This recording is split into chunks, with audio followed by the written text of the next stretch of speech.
I'm of two minds of this episode. On the one hand, this is incredibly awesome and one of the best episodes so far. Like, holy crap.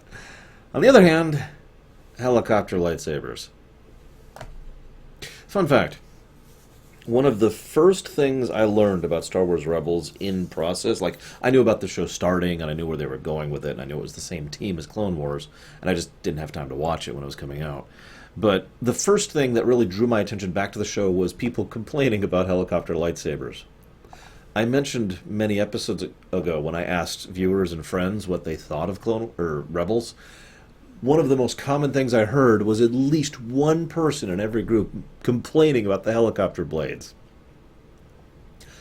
I just think it's funny. I mean, I think it's ridiculous and stupid too, but it's funny how people tend to gravitate towards one thing. It's like Jar Jar over in Episode 1, you know?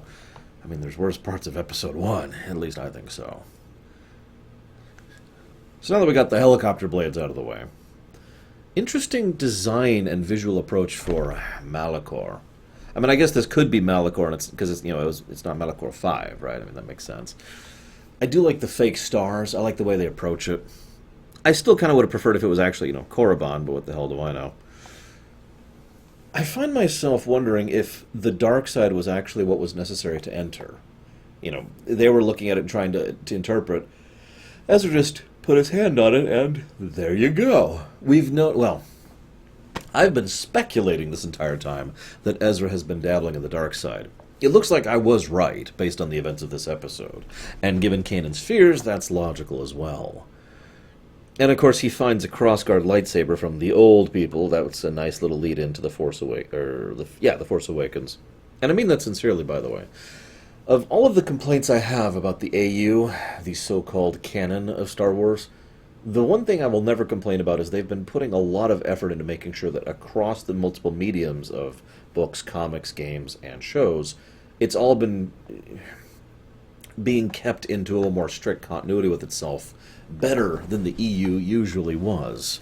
I mean, no offense to the EU, I love the EU, but a lot of EU stuff just kind of did its own thing.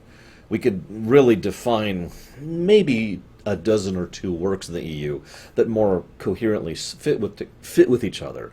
And that was usually a case of the writers actually working with each other and reaching out to each other and saying, hey, do you mind if I use your character for this? Let's work on this, that kind of a thing. So, the Inquisitor finally loses to Ahsoka and to Kanan, sure.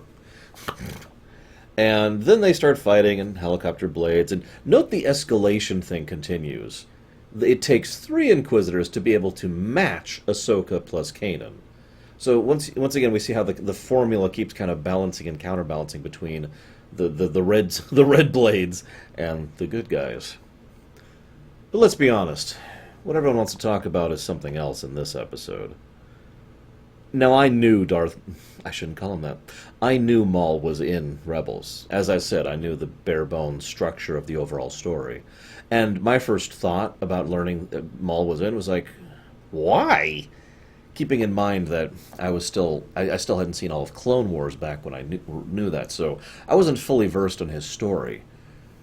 But I've said this before and I've said this again. I have a concept, a lorium. I call it the Cloud Effect, named after an episode of Star Trek Voyager, which has an incredibly stupid premise. But it's a surprisingly good episode. And that tells you exactly what it is. Maul surviving is dumb. But I really like what they did with Maul back in Clone Wars, and I really like what they're doing with Maul here in Rebels. I've only seen the one episode so far, and already I love him. He is very quickly just catapulting to my second favorite character on this show, right behind Hera. He's exactly what he should be. He's strangely honest, but doesn't actually hold back from being more contained in how he is. He's not open, but he is honest. He usually uses truth to get what he wants. He even says, this wonderful line, I had a real name once. Now I am just called Maul.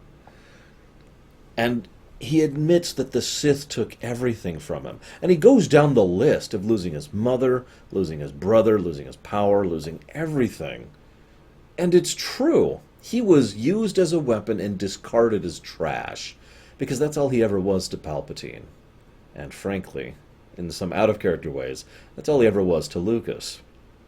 I don't mean to get meta here for a second, But if you ever read up in the makings of The Phantom Menace and the prequel trilogy in general, yeah, I'm stumbling over my words.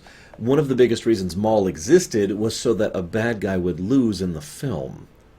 Like that was his shtick. They needed someone to defeat in order to be able to, call it a win. That was the mentality. So Maul ends up losing. I mean, he was discarded out of character in the same way that he was discarded in character. Now I know there's more to it than that, but it just amuses me. So I automatically sympathize with him. He's always been a Type 2 villain. Excuse me. From Clone Wars onwards, he's been a Type 2 villain for me, very much so. And then he even mentions several dark side mentalities, philosophies. He basically preaches at Ezra throughout the whole episode, but not in an insidious way. Not in a Sith way. More like in a Sith way. I suppose that's confusing. See, the problem is the word Sith has been used to describe 3 different categories of people over the years. Actually 4, if we're being honest. Usually when you hear the word Sith, it's referring to stupid Sith. Sometimes it's referring to true Sith. Occasionally it's referring to someone who adheres to the ideology, which could be either stupid Sith or true Sith. That's a separate variable. And of course then there's the Sith species, which are long since dead. But Maul here is behaving more like a true Sith. Someone who really does believe in the ideology of breaking free of his chains by using the Force. He even understands concepts that most other Sith don't even can't even begin to comprehend. I pointed out how Kanan and Ezra were capable of taking on the Inquisitors because of their teamwork.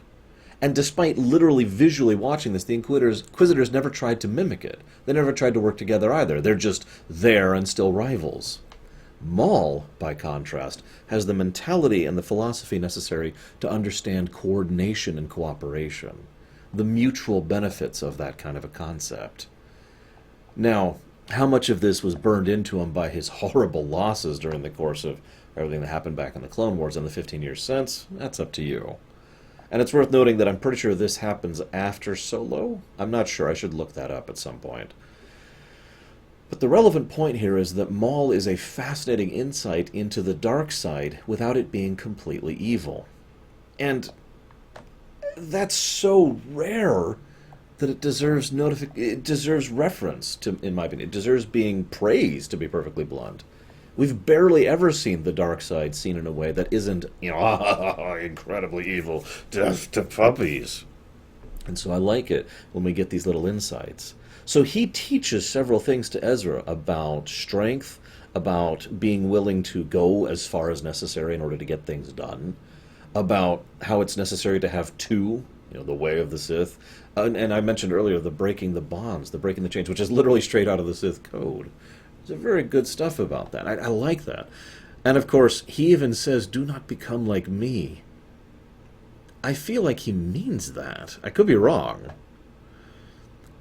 I also note Maul has just a little bit of a surprise wonderful animation at the fact that Ezra automatically trusts him and innately thinks towards that teamwork concept, that I mentioned earlier. That Ezra just naturally thinks in that symbiotic mentality, where Maul, he can accept that, but that's not his default mindset.